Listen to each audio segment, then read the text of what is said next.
Welcome everyone from the break.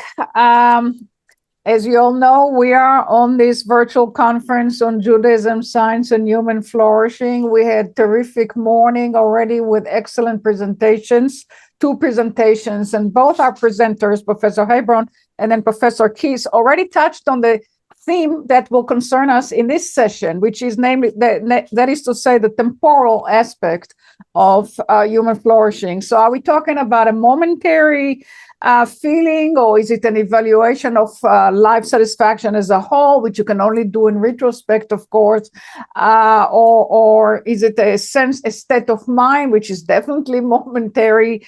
So how do we think about human flourishing in terms of the duration of one's life? That's our focus today.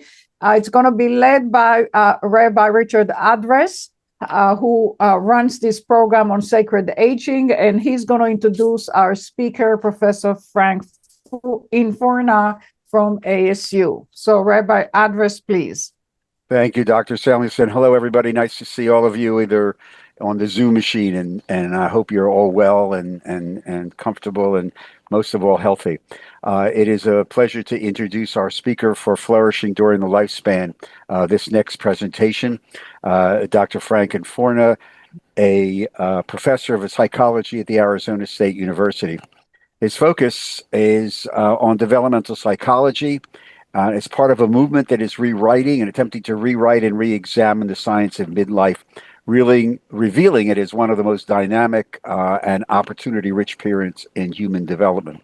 His research aims to help individuals, organizations, and society recognize and harness the unique strengths and opportunities that midlife offer while addressing its genuine challenges with evidence-based solutions. He's part of a movement that is involved in this thing.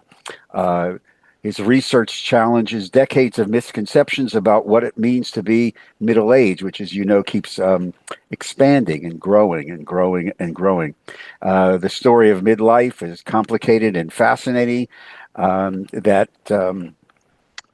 His research, and hopefully, and I'm sure, this presentation will engage us.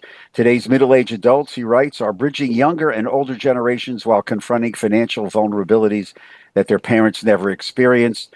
They're caring for aged parents while supporting adult children, managing their own career transitions while planning for retirement that may look nothing like previous models. The literature sometimes calls this the sandwich generation. In our work in Jewish sacred aging, because as he's just written, it's multi-generation. We call this the club sandwich generation because there are multi-generations now involved. He notes and reminds us that recent empirical evidence reveals a troubling trend that large segments of the United States middle-aged adults are exhibiting poorer cognitive, mental, and physical health than in the past, and it's largely confined to the United States. And his research documents that these historical changes in midlife, cognitive, mental, and physical health, examining not just the individual impact, but broader social implications, of which there are many.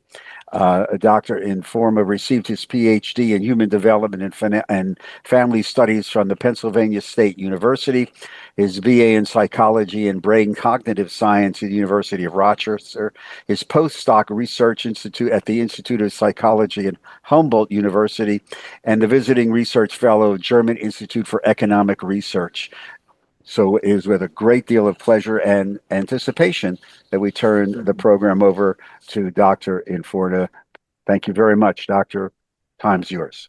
Yeah, thank you so much for that warm and introduction, and I really appreciate the opportunity to speak to you all today on the research that I'm doing on middle-aged adults. Okay, and so thank you again for that just wonderful introduction, and I look forward to sharing the research that I'm doing on midlife with you all today. And before I begin, I'd like to acknowledge and thank my co-authors and collaborators on the various articles and papers that I'll be presenting on today, research that I've been doing, and also want to thank and acknowledge the funding agencies NIA and the John Templeton Foundation for supporting the research that I'll be discussing today. So here's just a brief outline of what I'll be covering, just going over, flourishing, why study flourishing, particularly in middle-aged adults, and I'll go into what are some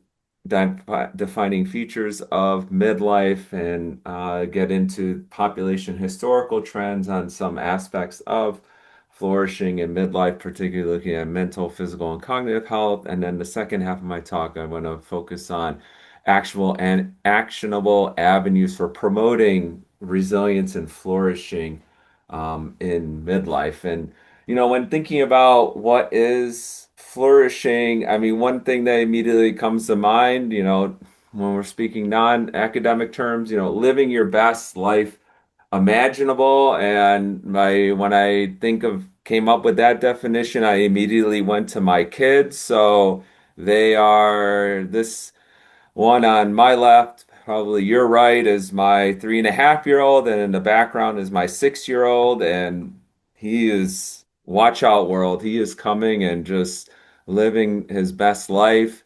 And for Arizona kids, when it rains, there's puddles, and they are absolutely fascinated with them. And it's like the equivalent of living in the north. When it snows, you just want to go out and play. And we let our kids do that, and then we just hose them off before they come in. But again, just living their best life as you can imagine, not a care in the world, doing what they want to do and exploring what they want to explore. And so, how do we think about this, within adulthood, but also as academics and thinking about and going through the literature and thinking about the research that is on this topic, I always come back to this article by Vanderwille on the promotion of human flourishing. And, it was interesting in reading through this article again and thinking about, the highlighted section there of human well-being or flourishing, however, consists in a much broader range of states and outcomes. So this includes mental and physical health, but also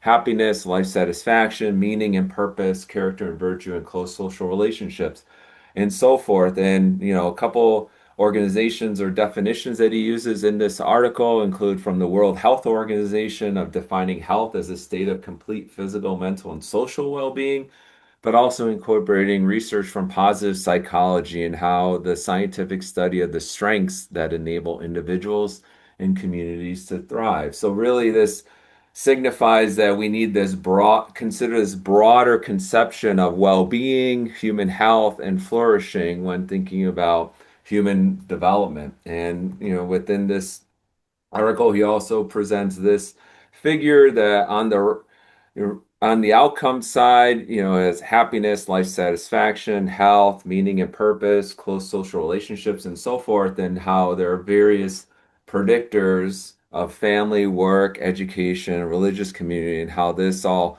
contributes to one's happiness and so forth, and human flourishing. And this again signifies this holistic approach to well-being. And so here's another model from Riff and Keys talking about these 6 different domains or areas of well-being and how this can comprise human flourishing. So one of self-acceptance, positive relations with others, autonomy, environmental mastery, purpose in life, and personal growth, and how this all contributes to one's human development and flourishing. And this figure is taken from the more recent article where we have in the center these 6 dimensions of psychological well-being and how this is predicted by various demographics and life experiences, but also is predictive of our biological functioning and key outcomes later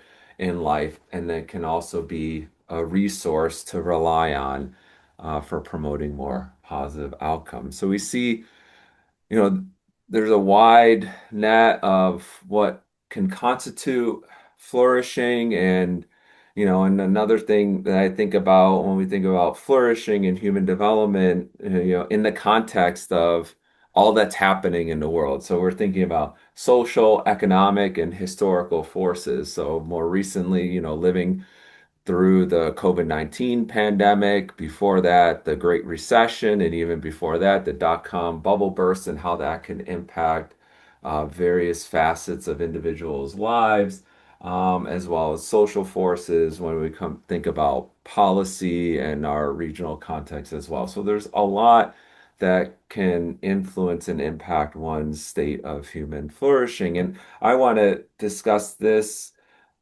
concepts, but also these outcomes in the context of my interest in studying middle-aged adults and why care about middle-aged adults. Oftentimes, when I tell people that I study midlife, they're like, well, there's a crisis and nothing more. Well, I tell them there's a different type of crisis, not one that involves red sports cars, but one that involves balancing family, finances, your own health with amid weakened social supports and safety nets. So, in November 2019, I concluded data collection on a research study where we gave middle-aged adults a monthly questionnaire for 2 years. And as part of that, we asked them about aspects of their well-being, compassion, generativity, and so forth. We also had a life events checklist of stressors that may have happened in the previous month. And we also had an open-ended response where participants could tell us other negative things that happened that maybe we didn't cover. And so this came in early on in the study, and it really moved me in thinking about what all as middle-aged adults are can be contending with. So, this person's parents moved to Tempe to be closer to them, and they've helped them learn their way around. And it's an adjustment for them because they haven't had any family, lived near any family for 25 years. And two things particularly stood out for me. So they're adjusting to a new type of normal for themselves and family since they now have family living there, and lots of change for everyone as we face their aging process together.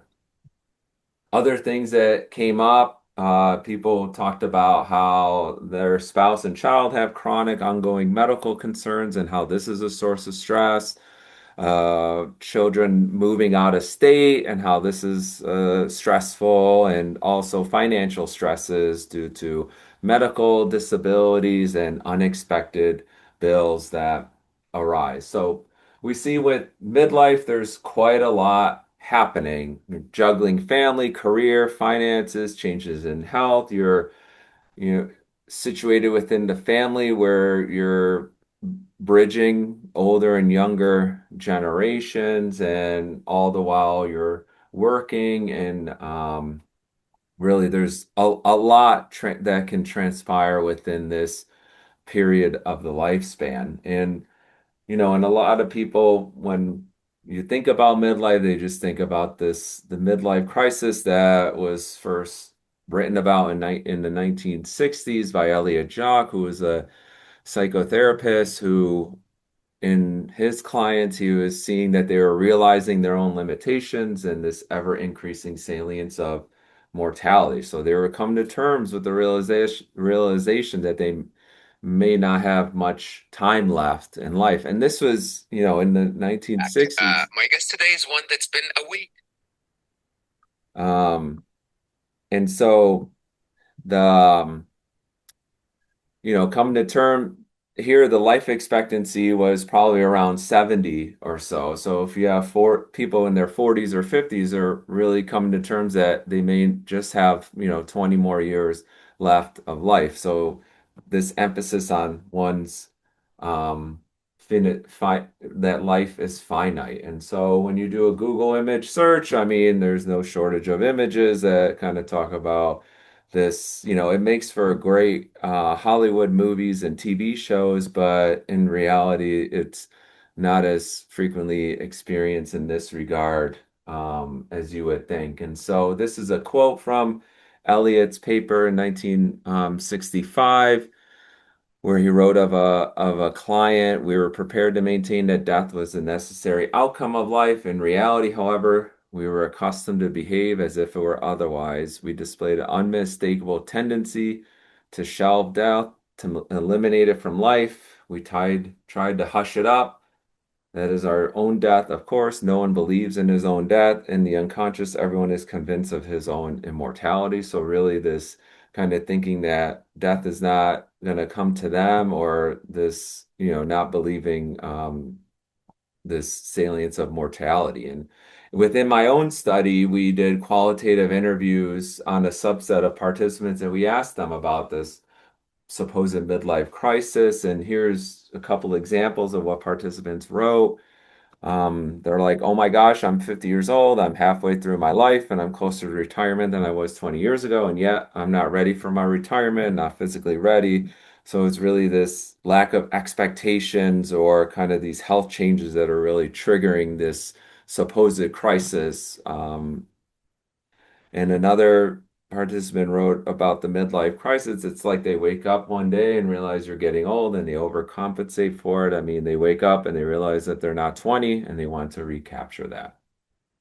So that's kind of a broad overview of the importance of studying midlife, but also kind of what's been discussed in terms of mainstream of this supposed midlife crisis that makes for great Hollywood. But what I want to talk about now is kind of the realization of what constitutes midlife. So, what are some of the defining features of of midlife and what middle-aged adults are confronting, particularly within the US? And so, in 2020, my colleagues and I published this review article where we set forth this reconceptualization of midlife. And here's our conceptual model, and I'll go through the central components of the defining features of midlife, but I want to emphasize the lifespan perspective of how early life factors in childhood and in adolescence, how this can predict one's development in midlife, and how someone is developing in midlife can have later life implications for their physical health and well-being in their finances. And this is all happening within the larger context of one's social networks. So, during midlife, people are becoming grandparents and they're contending with changing relationships with their children as their children are progressing from adolescence and into adulthood, and then changing relationships with aging parents and in-laws and family members and so forth. And this is all transpiring in the larger context of one's policy, culture, and society. And so, what constitutes midlife? So, two of the features that we discuss are individuals are balancing multiple roles. So, if you're spouse or partner, parent, you're working, engaged in the community, or within one's religion, you're volunteering and could potentially be a caregiver. So, you could research has shown on average middle-aged adults are balancing four roles, and this could some people have up to eight. This is also a time of transition, whether it be through marriage, parenthood, becoming a grandparent, career development, changing careers, or leaving jobs, and retirement planning. Midlife is also a time of opportunity where individuals are typically at a peak in their career development and earnings potential, and they're bridging multiple generations. So there are a strong sense of family leadership with helping with aging parents navigate old age, but also with their children, having that helping them navigate adulthood and development as a whole. And so some examples of this power of connecting generations when it comes to middle-aged adults. At ASU, they have this Mirabella, which is a 55 and older community, and they're embedded within the ASU community in multiple ways. And then this book by Mark Friedman was really I really enjoyed reading because he provided a lot of examples of this kind of intergenerational aspect of giving back and this power of generativity through generations. So. And then the fourth component or feature that we talk about is the various challenges that middle-aged adults seem to be confronting. And this is kind of what I'll be focusing quite a lot about. And this is centered on changing intergenerational dynamics. So how it is that the relationship between middle-aged adults and their aging parents have changed across generations, changing relationships with their children and the nature of the stressors, and then also various financial vulnerabilities. So with on one aspect, with caregiving for aging parents, this generation, they're living much longer than previous generations, and this longer life expectancy has led to increasing engagement with aging parents. And so there's this obligation to help aging parents as they navigate these changes in their relationships and in their mental and physical health. And you know, every several years, AARP does a survey looking at caregiving in the US. And in their most recent report that was published in July of 2025, they reported that there are more than 63 million adults providing ongoing care for aging parents, spouses with chronic conditions, or adult children with disabilities, which is a 45% increase since 2015. And the average age of caregivers is right in the middle, is midlife. So average age 51 years. So about 59% of caregivers are ages 35 to 64. And the important thing to think about with this set of middle-aged adults who are caregiving, it's happening for longer periods of time. So on average, individuals are providing care or being a caregiver for 5.5 years, um, which is up from the last survey. And so one example is that is seeing with my parents and their caregiving for my grandma. So after my grandfather passed away, my grandma lived independently at home for about 2 years, but my parents were more involved with frequently visiting almost every day. My dad and my uncle helping out with the yard work, and my mom or uncle bringing her to doctor's appointments. So they're much more involved in her care. And then she couldn't live independently anymore. So then she moved in with my parents. And after about a year and a half, her care needs were far greater than what my parents could have provided. So then they needed to transition her to a nursing home. So we see over that 8 to 10 year span, there's different levels of involvement and care. And so caregiving is not a one-time thing. Thinking about, how middle-aged adults are contending with the younger generation, so changing relationships with children and how the nature of parenting stressors are continually evolving when it comes to pressures to succeed and technology and constant comparison and the relaunching of children into adulthood. And in 2024, the U.S. Surgeon General released an advisory report on parenting under stress.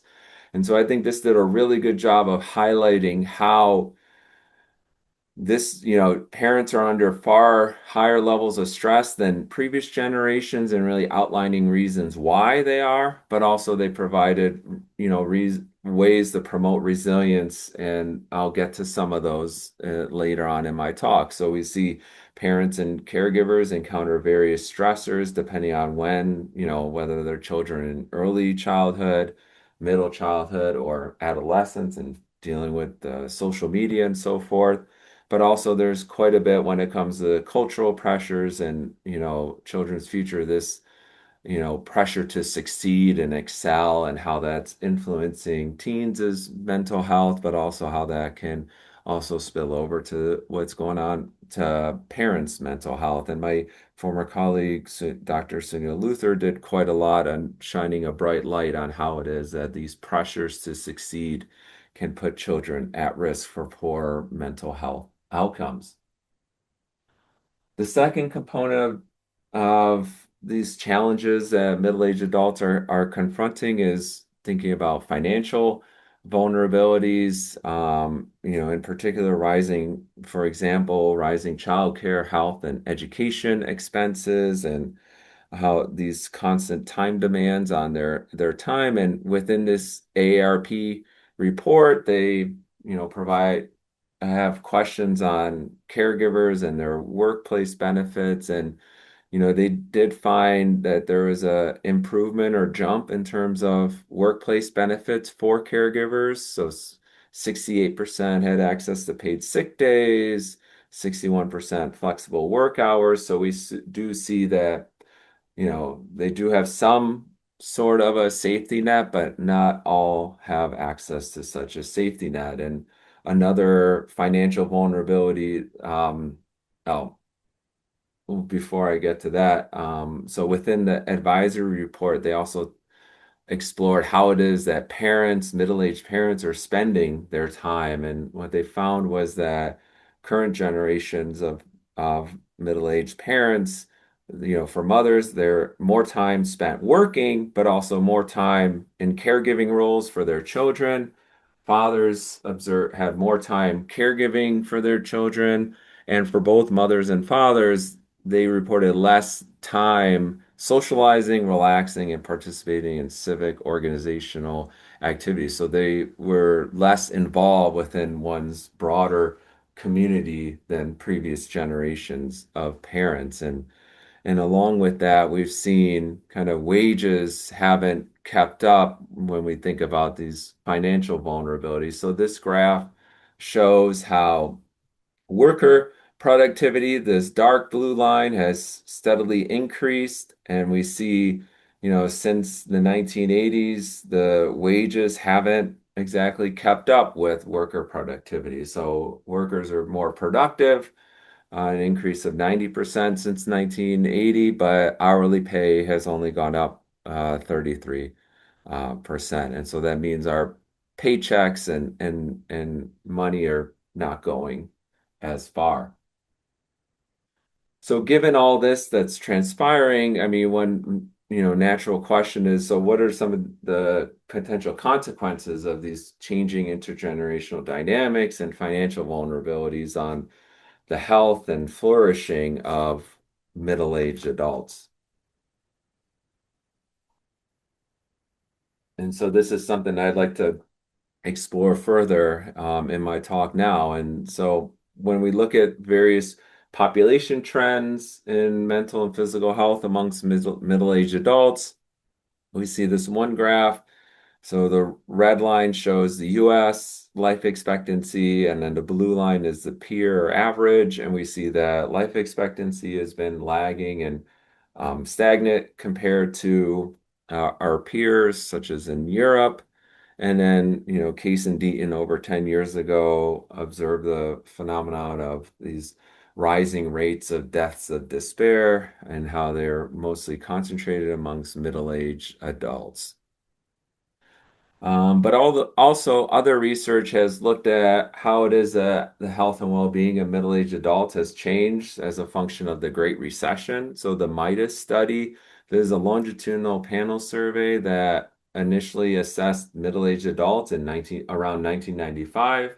They had a follow-up around 2004, and then another follow-up around 2012. And the interesting thing about the 2012 follow-up is that they recruited a new cohort or a new group of participants of middle-aged adults. So this allowed for the researchers to compare how it is the middle-aged adults who were assessed in 2012 were doing in relation to the middle-aged adults assessed in the original cohort in 1995. So really being able to test and determine the effects of the Great Recession on mental and physical health. And what they found is that those middle-aged adults assessed in 2012 were reporting on average poorer physical health. So they had more chronic conditions, higher body mass index, more functional limitations, and more physical symptoms.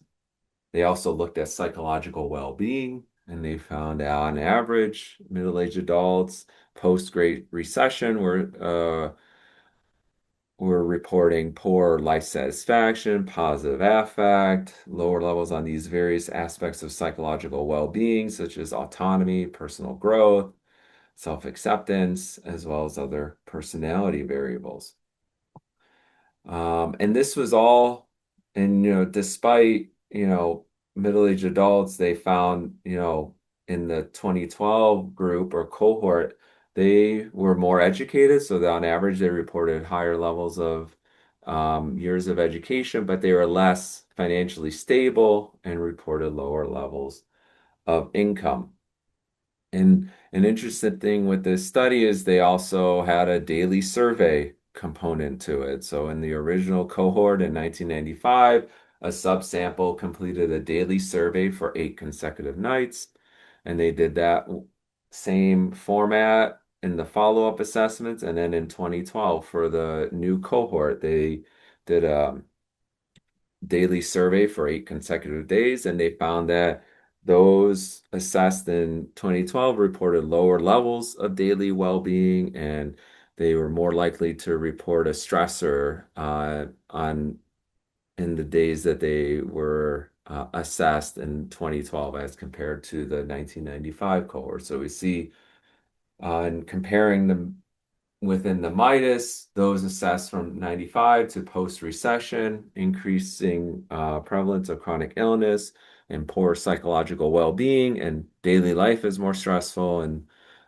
poor daily well-being was reported. And so when thinking about this even further, one question that kind of came to mind was, how does this US compare with other nations? So are we an outlier when it comes to thinking about how it is that these population level trends on these various aspects of mental and physical health, but also psychological well-being? This is something that I'll be focusing on now in the next bit of my talk, is looking at how does the US compare with other nations in these key outcome variables at the population level. And these are findings from my R01 grant from the NIA, where these are our three aims of the project. I'll be focusing on the primary one, but looking at similarities and differences in health and well-being and cognition across 17 nations using longitudinal panel surveys. So from the US, 13 nations in Europe, Mexico, South Korea, and China. And so here are the data that we use. So these are longitudinal panel surveys that assess tens of thousands of participants every 2 years. So we have data from the US, England, and then we use the Survey of Health, Aging, and Retirement in Europe, or SHARE, which has 12 nations in Europe, and we divide them for statistical purposes into 3 regions of continental Europe, Mediterranean Europe, and Nordic Europe. And then we also have data from South Korea, Mexico, and China. And so why do we settle on these nations? For one, these surveys assess participants regularly. They have a wide range of outcomes, and they assess the same outcomes using the same measures, which allow for harmonization or combining the data sets, so we can directly compare the findings across the nations and regions. And they have large samples and refresher cohorts. So that means every, say, 4 to 6 years, they recruit a new group of participants who are 50 and older, so that, if there's attrition, but also this allows for these cohort testing of comparing cohorts of how it is that people are differing based on their birth year. And also, we wanted to choose countries that are similarly high income and directly comparable to the US as well. So these are many of the nations that are used in other studies that have compared life expectancy amongst middle-aged adults and citizens of various nations. And so I just want to focus on presenting findings from 3 outcomes that span various key indicators of health and flourishing. So looking at loneliness, episodic memory, and physical health. And then we'll use longitudinal modeling, and we're looking at birth year as our measure of cohort. And so first, what do we observe? So looking at loneliness, so we see that later born cohorts, so those born in the 50s and 60s and early 70s are reporting higher levels of loneliness as compared to the silent generation when we look at the US. So later born cohorts are reporting higher levels of loneliness. And we see a similar pattern in England. So later born cohorts are reporting higher levels of loneliness as compared to those born in the early 40s. And then we see for Mediterranean Europe a similar pattern. So higher levels of loneliness for those born later in historical time. When we look at the other regions of continental Europe and Nordic Europe, we didn't see any historical changes or differences across birth years. So we see across the birth years, there are little differences in loneliness for continental Europe and Nordic Europe as well. So relative to the US, we see these nations are showing stability and lower overall levels of loneliness. Next, I want to go through findings pertaining to episodic memory. So here we see for the US, later born cohort, so participants born in the 60s and early 70s are reporting lower levels or exhibiting poorer memory relative to the earlier born cohorts. But we see an opposite pattern for at least England and continental Europe. So we see those born later in historical time are exhibiting better memory as compared to earlier born individuals, and same thing with continental Europe. So there's a steady historical improvements in episodic memory. And we see a similar pattern for Mediterranean Europe and Nordic Europe. So again, steady improvements in memory across birth year for both middle-aged adults in Mediterranean Europe and Nordic Europe. And this departs from the pattern that we see for the US. And then when we look at Mexico and China, we didn't really see a firm pattern. So at least for Mexico, we didn't see any differences across based on birth year when it comes to episodic memory. And then same thing with China, there was general stability. And next, last set of findings I want to focus on is grip strength. So we did look at this separately for men and women, and our findings were very similar across the two. So the graphs represent that of men, but similar findings were observed for women. So we see that later born cohorts, so those born in the 60s and early 70s, exhibited poor physical health or as measured by grip strength. And then we also saw this similar historical decline in physical health or grip strength amongst middle-aged adults in England, Mediterranean Europe, and those in middle-aged adults in China. So a steady historical decline in physical health.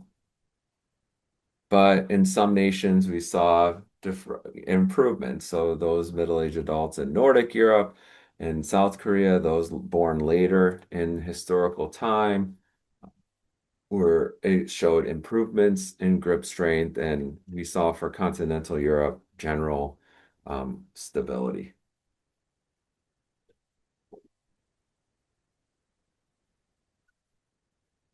And so if you're interested in learning more about these findings for physical health, this paper it's under review and it's on the SciAir preprint server. So this is led by my graduate student.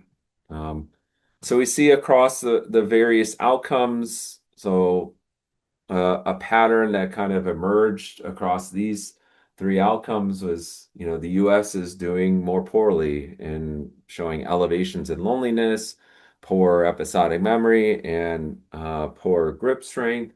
And in other papers, we've looked at depressive symptoms and self-reports of pain and similar patterning. The US, their later born cohorts are reporting elevations in depressive symptoms and more reports of pain.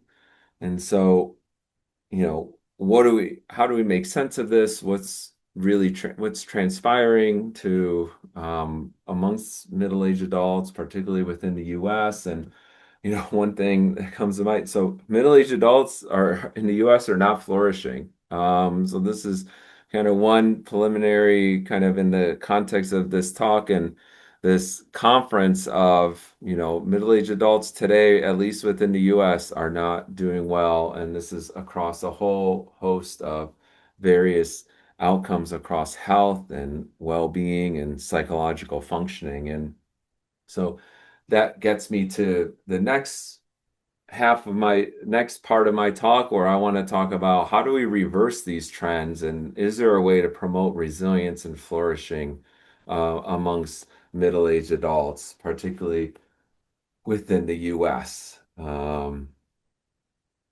these findings are certainly troubling to see the extensiveness of how this is happening across a whole host of outcomes, and it's not just confined to one indicator. And so in thinking about this further, my colleagues and I, we took our initial conceptual model that I showed earlier and kind of I don't know, move some things around, or kind of, after 5, 6 years of working on this topic, we kind of came up with, our thinking has certainly changed and evolved when thinking about what's happening with middle-aged adults. So at the end of the figure, we have, midlife development of cognitive, mental, and physical health, but how this is impacted by various factors that are downstream but also upstream. So upstream we have, at the broadest level, this includes policy and culture with one's nation,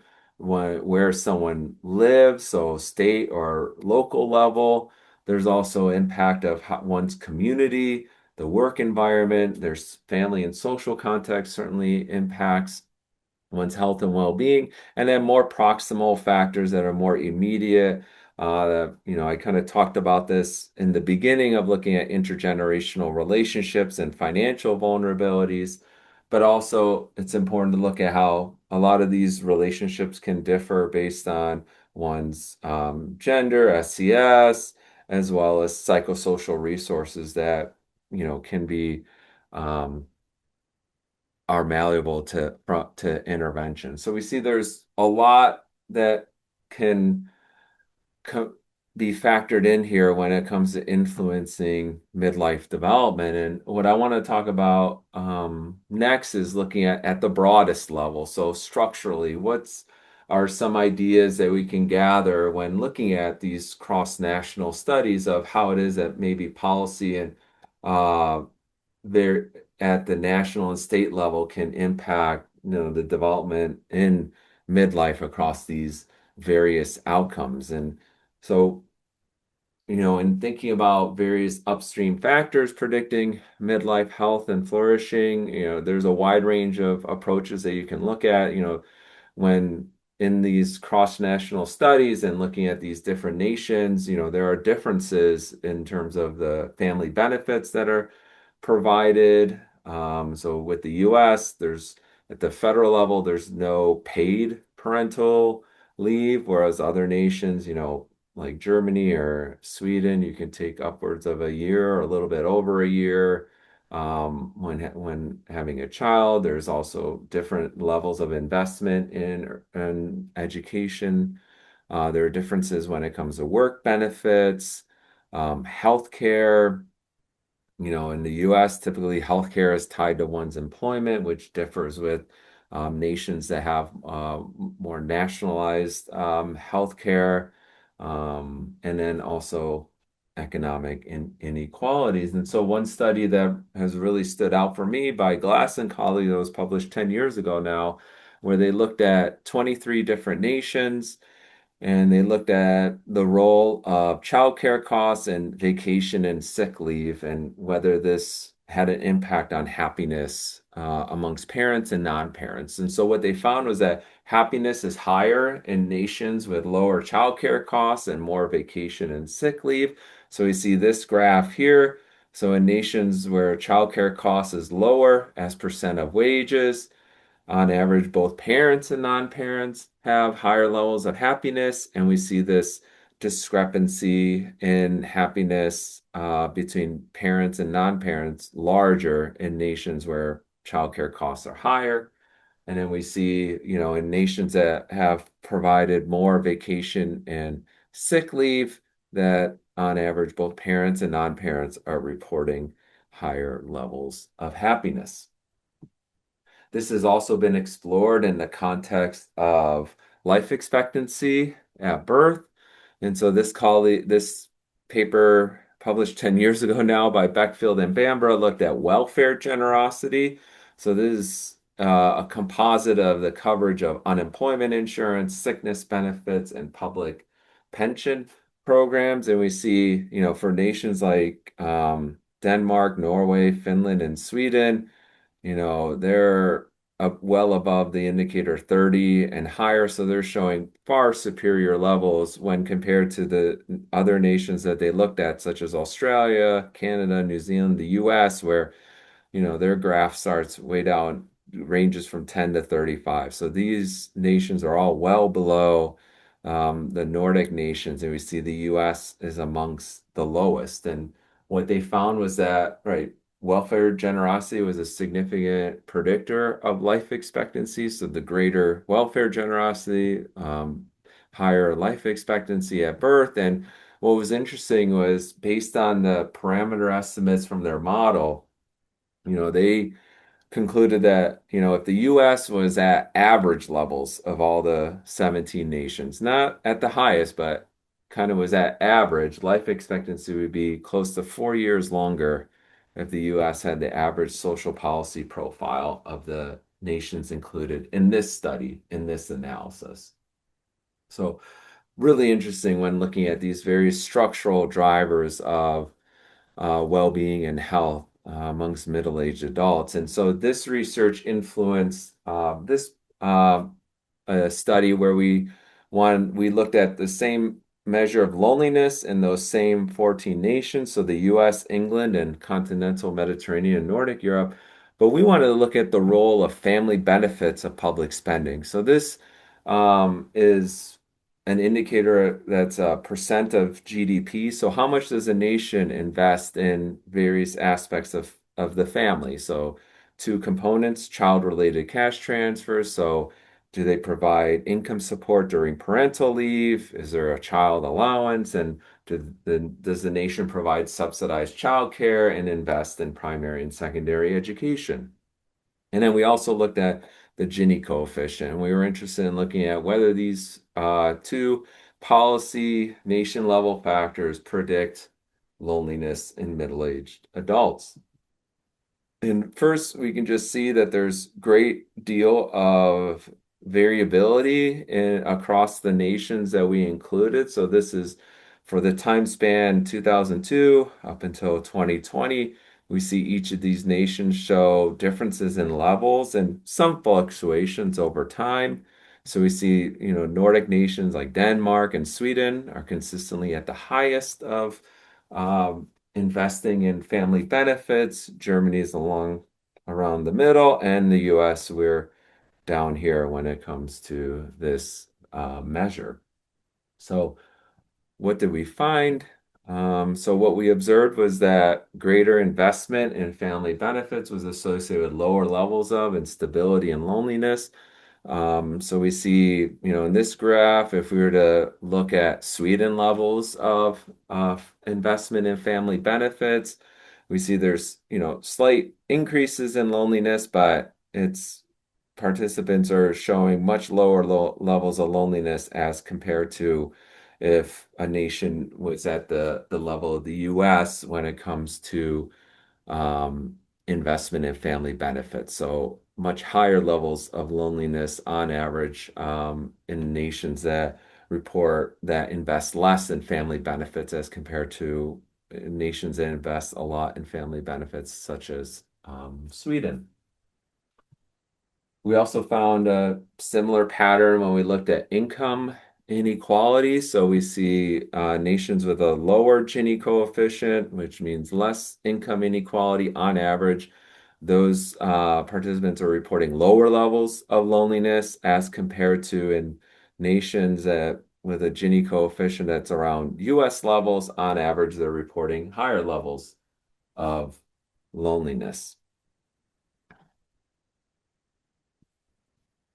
Okay, so why are there these similarities and differences between nations? So when it comes to family benefit policies, this could influence middle-aged adults and parents through easing parental stress and the financial demands and stressors. So instead of investing so much money into your child's education and childcare, you can put that away in savings or retirement savings, and um, there's greater workplace security and flexibility as well in nations with these policies.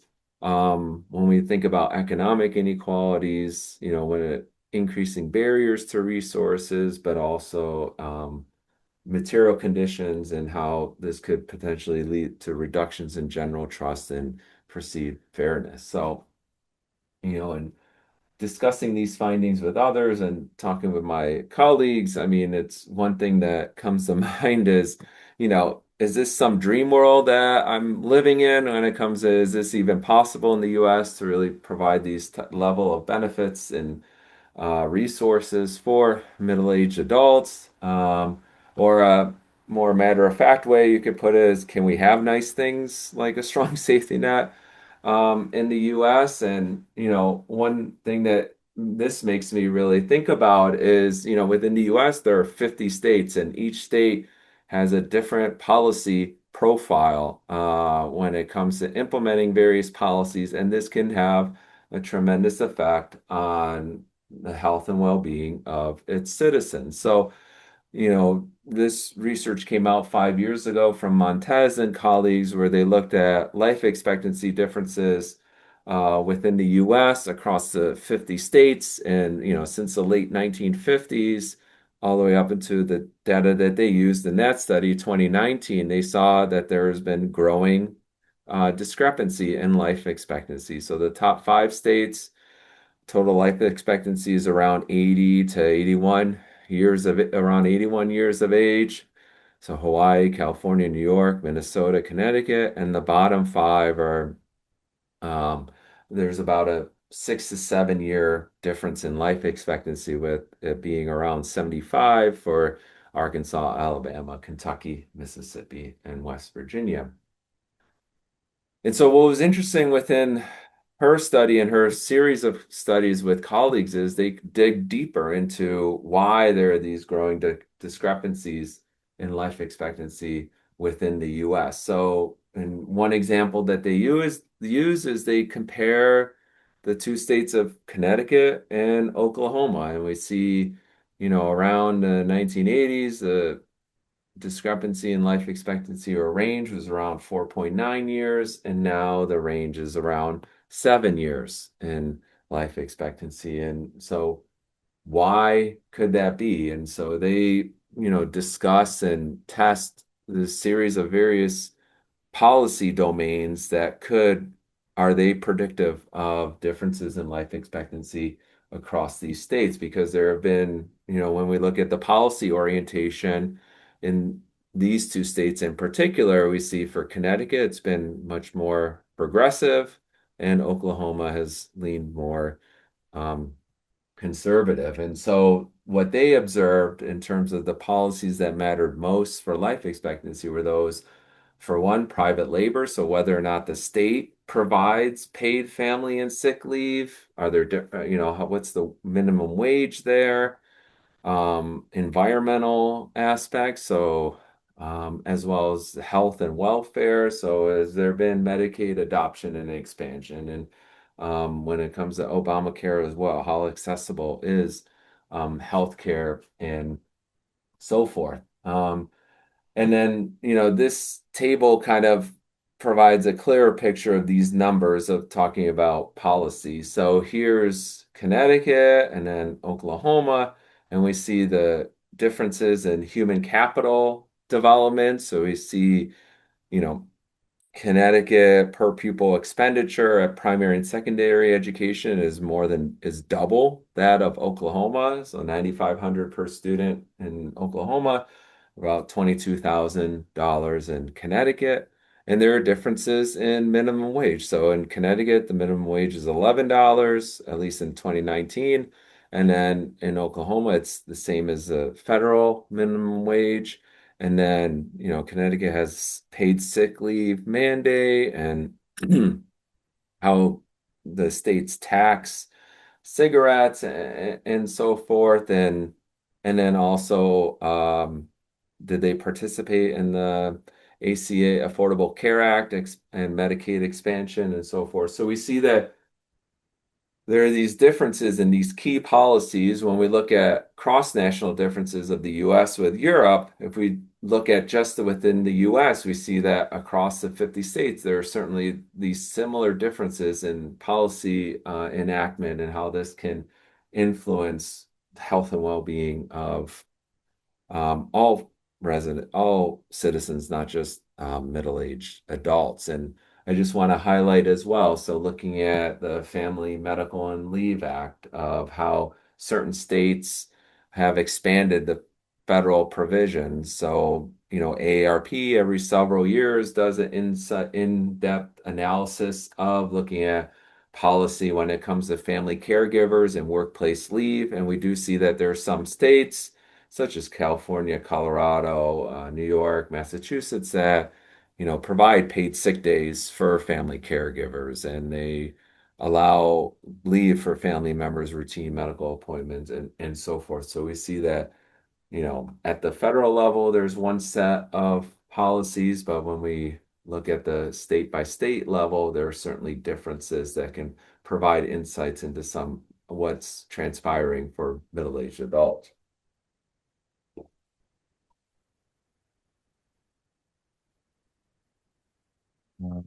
So coming back to this, is this even possible? I believe yes. So I do have optimism, but obviously it's dependent on the state and where people reside.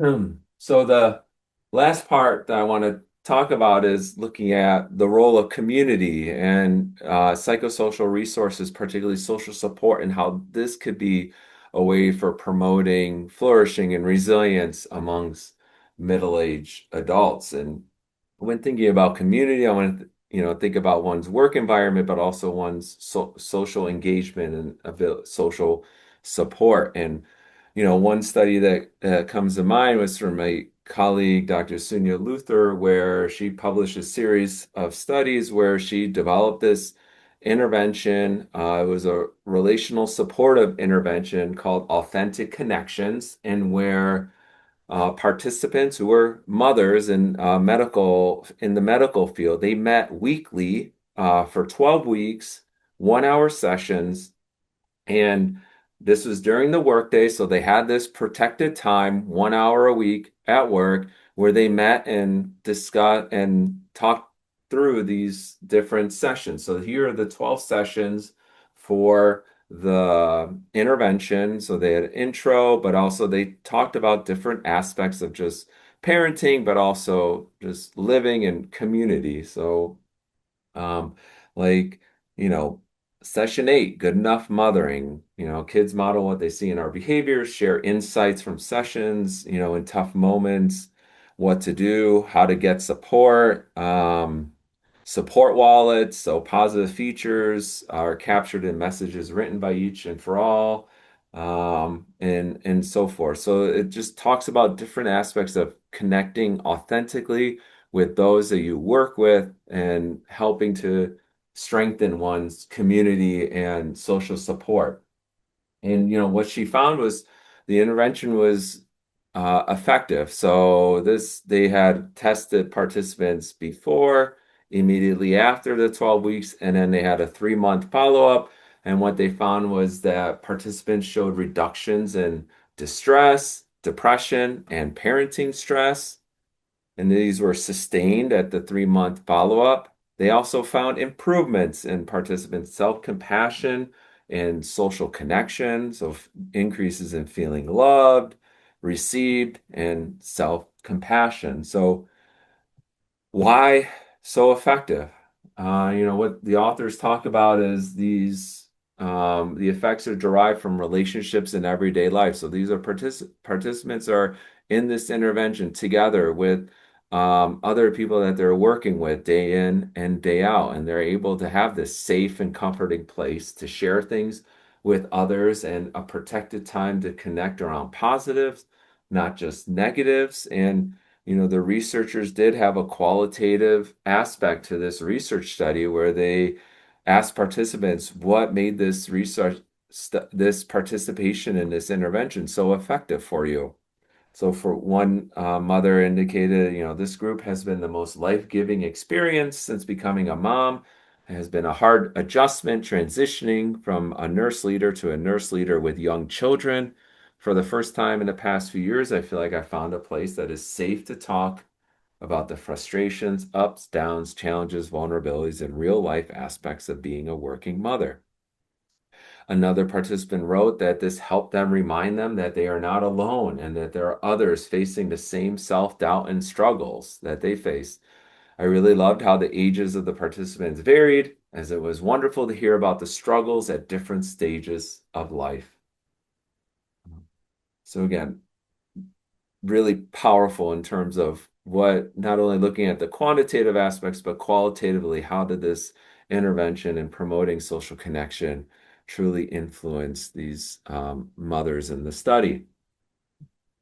Another way, and this is research that I've conducted with colleagues here at ASU, is looking at ways of promoting social connection through social intelligence training. So these are two studies that my former graduate student took the lead on and published. And here we were interested in looking at the effectiveness of social intelligence training on promoting well-being and daily health and social functioning amongst middle-aged adults. And so what is social intelligence training? So it's centered around four core principles of humanization of social relations, trying to reduce automatic thoughts and routinization of behaviors.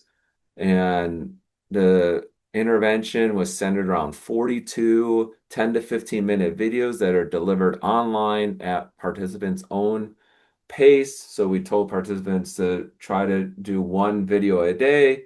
Some people completed the intervention in 2 weeks, some took 8 weeks. So there's definitely a wide range of variability there. And so the 42 videos were centered around 7 thematic modules. So we talked about presented information on neuroplasticity, conscious, unconscious processes, in-group, out-group biases, and social schema, and so forth. So a whole host of ways of all kind of centered around of how to promote social connection amongst participants. And so how we evaluated the study. So at the beginning of the study, we had participants complete a daily survey for 2 weeks that looked at their interactions with others and their well-being. And then we also did the same 2-week daily survey after they completed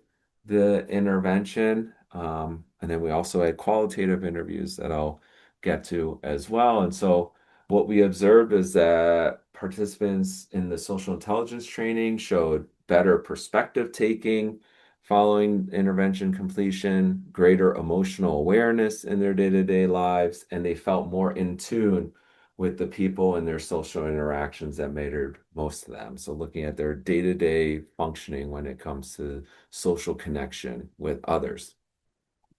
We also observed emotional improvements in emotional reactivity, so how it is that people respond to their daily negative events. So we saw that following the intervention, individuals were able to maintain their well-being on days that they reported a negative daily event. And so why was this intervention so effective? So various reasons that we've kind of come up with looking at how, people were better able to attend to interaction cues and they weren't as quick to react to others' perspective, enhance one's capacity to maintain social connection, and help people modify automatic thought patterns and engage in more adaptive behaviors. And so here's from the qualitative interviews we had, one participant told us, in their life, they used to have a thing called "you do not exist." When people piss them off enough, they do not exist anymore, and it's very powerful. But now they're consciously working at it, trying to understand why they behave the way they do, and that what they're learning and practicing is to try to avoid those kinds of confrontations with people. Participants also talked about this course gave them permission to take a stand for who they are. They're not going to put themselves in harm's way. And I guess one of the things I took from the training was that it's not genes, it's experiences that caused me to do a lot of reflection.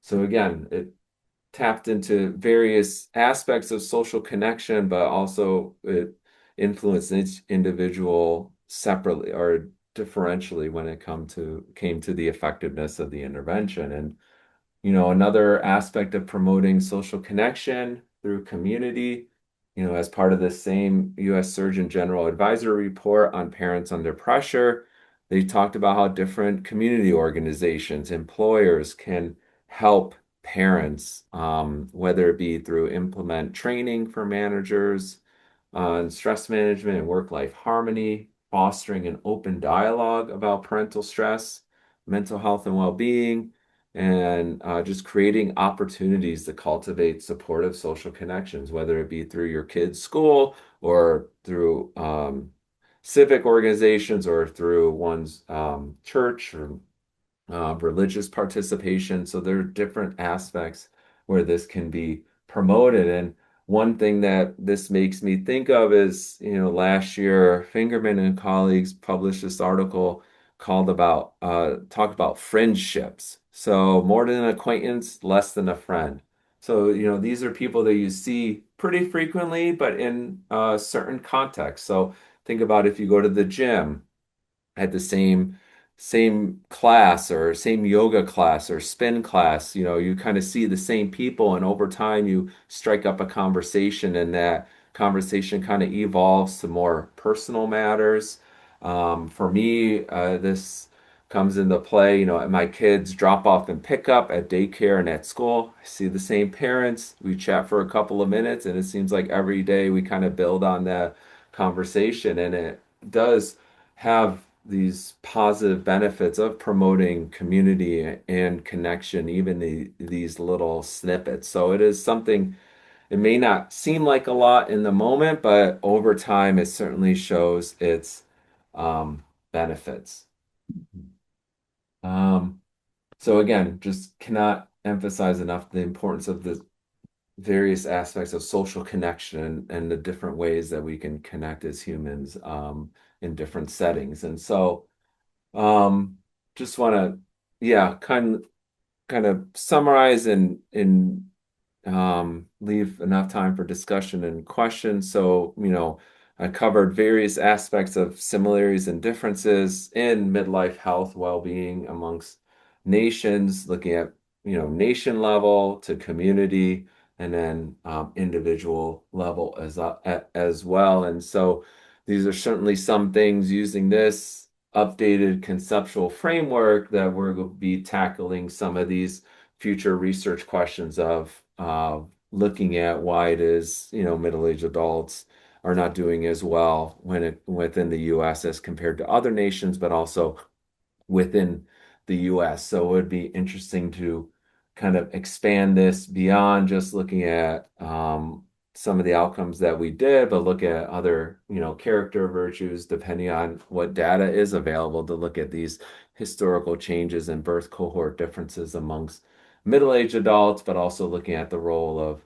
state level policy as well, and whether other nations are showing similar or not trends. So we look primarily at high and middle high income nations, but also I want to emphasize a lot of the research that I presented on looked at these longitudinal panel surveys where participants are assessed every 2 years.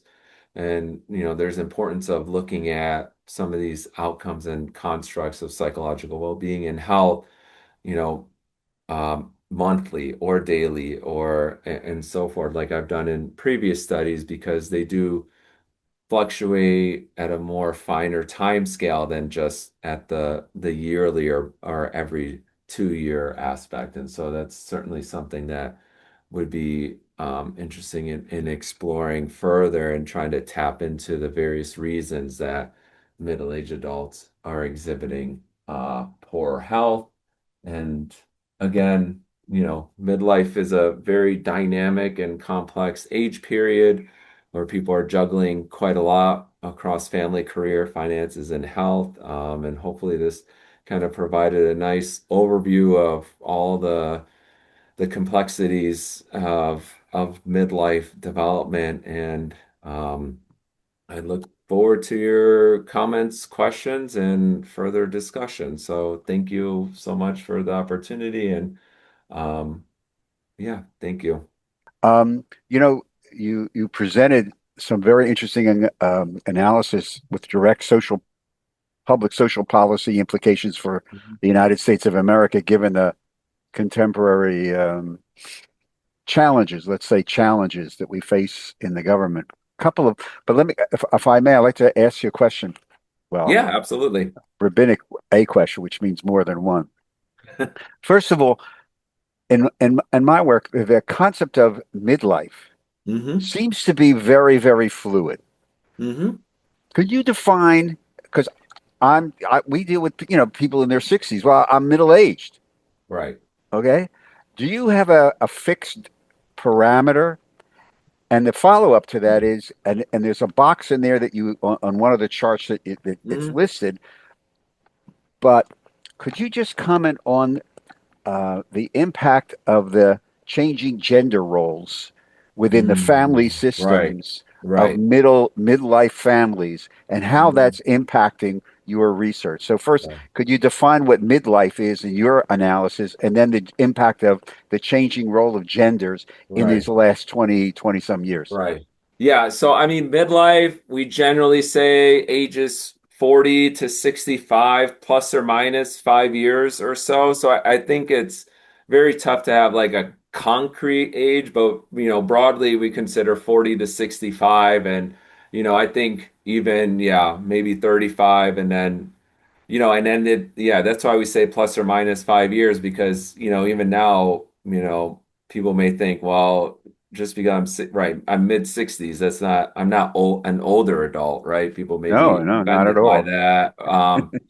And I think the gender norms, and that's a really good point that you bring up because, yeah, some of the data do show, the nature of the household has certainly changed. More women are working and in the workplace, uh, in today's generation as compared to previous generations. So I think that kind of impacts and influences these kind of population level trends that we've been seeing when it comes to health and well-being. So if both, uh, spouse and partner are both, firmly entrenched in the workforce, right, that can cause, stress when it comes to trying to balance everyday life and then also financially trying to balance if you have your kids in childcare and so forth. So, oftentimes, sometimes you see one parent stay home with the children, you're looking at like, oh, well, my paycheck would just go to childcare, so why would I not? Why I should just stay home? You're having to make these decisions within the US. But I think it certainly is a different time now when it comes to how it is the household is the structure of it and how it functions. Yeah, Absolutely. I mean, we've done a couple of podcasts on this for my stuff. On the phenomenon that in midlife, middle-aged people, there's this phenomenon that I evidently in the literature called gray divorce Hmm. that's Yeah. being run by and the predominant from the last pieces of literature that I've read, which is part of this changing nature of the family system. that the majority of the individuals generating these so-called gray divorces are the women, not the men. Mm-hmm. Right. And it just seems, and also the economic impact, because we're Mm-hmm. also seeing that for many, let's say my children's generation, who are in their 40s, Mm-hmm. um, the implication of expenditures to take care of us, their parents, Mm-hmm. over a longer, it's greater than the cost for childcare. And that seems, these types of dynamics are Mm-hmm. really seem to be impacting this changing nature of what it means to be Right. a middle-aged person in the United States of America in the first quarter of the 21st century.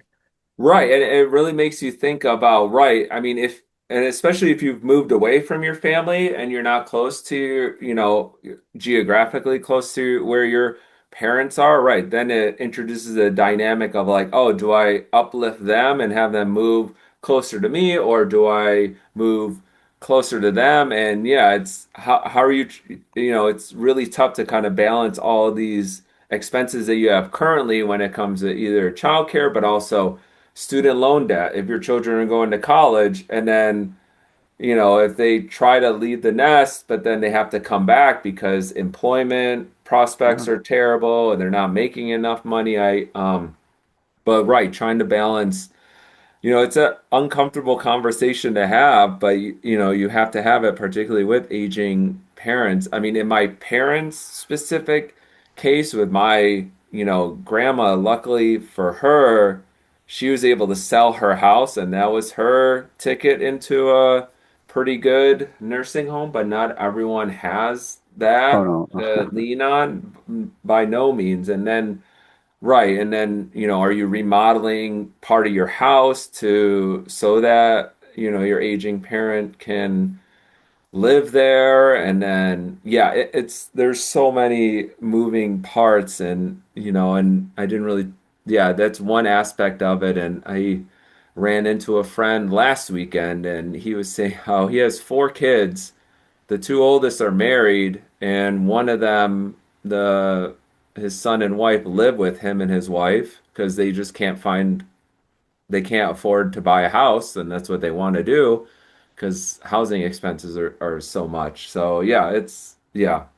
No, the economics of this, um, which is why the necessity of having these family conversations about Hmm. caregiving, etc. But the economics of aging is really something that uh, many midlife families, Right. they have they're into denial a lot of times about, until the crisis hits, until the phone call Right. comes at 10 o'clock at night that mom has had a stroke, you need to get down here, or you need to do, Hmm. then the world changes. And Right. it's a real problem that more and more middle-aged families are having to deal with. Um, Right. any other questions from the chat, from the group, before I turn it back to Hava for No, some? no. There was somebody raised the hand, but I don't see. I got a note about it, but I don't see the person's name. So, okay, Alan, Alan, I Alan, see. Alan, I go ahead. raised my hand before, but since no one's raising their hand, I might as well. Okay. Go So for it. let me just thank you for the talk. Excellent talk. Uh, Thank you. yeah. Okay. But you raised it's a long talk, and you just covered a lot of ground. So first, I think it was very useful that you drew attention to the political dimension of the whole issue of flourishing. Mhm. Um, and I think your point that, a more extensive social welfare net, safety net might be helpful, uh, is very useful and interesting. I think you might acknowledge that there are other differences between the United States and Sweden than just the social welfare policies. Right. In fact, the social welfare policies in Sweden may come from something else. So I think you'd make your case would be stronger if Hmm. you kind of acknowledge the problem. It's an association, as you know, association does not prove causation. Right. I'd be better off acknowledging that Yeah. up front. Second, Yeah. the party that has tended to advocate for broader social welfare programs in this country is the Democratic Party. Uh, Mhm. and again, we have to acknowledge that when you look at poll numbers, since you're raising political issues, Right. bad as our president polls, the Democratic Party brand may be worse. So you have to, if it's really Mhm. true that these social welfare policies really lead to happier, better lives, Mhm. Democratic Party is promoting them, you have to wonder, well, why is their brand so awful? Right. You're not going to be able to answer that, but you just gotta Right. face that truth. The Right. Democratic Party is in the cellar right now, and there must be reasons for it that go beyond this Right. conference. But I'll just leave it up. One other point I have to make. So getting to the underlying, philosophical issues, which the conference is about. So you talked about flourishing at the beginning, briefly, what it is. And I know you're trying to be cute there with the picture of the kid. So I get that you weren't being totally serious about it, but I couldn't help be struck by what you said. You said flourishing is living your best life imaginable, right? That's what you said. Right. Not a care in Right. the world. Not a care in the world. Okay. Little kids, yeah, you want kids to have fun. Now, you don't want Right. worry. You don't have to want them carrying the weight of their world on their shoulders. Right. But life is not about always living your best life imaginable. Right. So if that's your definition of flourishing, well, you're doomed to fail. And in fact, that is the weakness of positive psychology. You don't see it. Life does not always go well for people. There are ups and downs in life. So Right. definition of flourishing, on the face of it, makes Right. zero sense. I had to tell you. No, I appreciate your honesty. Yeah, I mean, I think this is, Come on. yeah, We've I all know. been Maybe for kids, right? Yeah. right. So, we got to have a more mature sense of what flourishing and what the good life might be. Right. That would be the point, to develop a more mature sense. And you might wonder if the Democratic Party needs to also develop a mature sense. And if what's coming out of the academic world is very shallow and immature, it's going to, Mhm. sorry for being so blunt, it's going to have a negative effect on the political structure for the opposition party as well, in my view. Right. No, thank you for that honest assessment. I mean, I think, that's why I tied in some of the definitions from, the previous literature of looking at mental and physical health, but also character strengths and, thinking about it. Yeah, politically, it's absolutely a touchy subject. And, there have been instances where it has been implemented, like, in 2021, they had the earned income tax credit that they expanded and it, lifted 2 million families out of poverty. So I think there, and also, whenever I have conversations about this stuff and Sweden or Germany. I mean, I lived in Germany for 2 years before coming to ASU, so I really saw it with my friends at how much benefit there was in these different policies. And people always think, well, I think that would be great, but I don't want my taxes to be higher. And then I just think like, well, if you have a very high deductible healthcare plan that doesn't really cover much, say it's like a $10,000. So if you hit that $10,000, you probably could have paid taxes on that, had better healthcare, and then be covered with like unemployment insurance or whatever, have all these other nicer things and nicer policies. So I think it's right. When it's politically discussed, it's trying to move the narrative away from like, well, yeah, we'll have this, but taxes are higher. Yeah, well, All it's true. just a balance of everything. Ought to sell politically. It ought to. I'll just tell you, look at the poll numbers. The Democratic Party is not being seen nationally as being supportive of work. Why do you think Mhm. Sherrod Brown is campaigning on the dignity of work? These things need to be like thought of in a broader sense. Wealth and Hmm. work go together. They do. And Right. so these policies, well, you're saying it ought to be popular, but right now, it's not.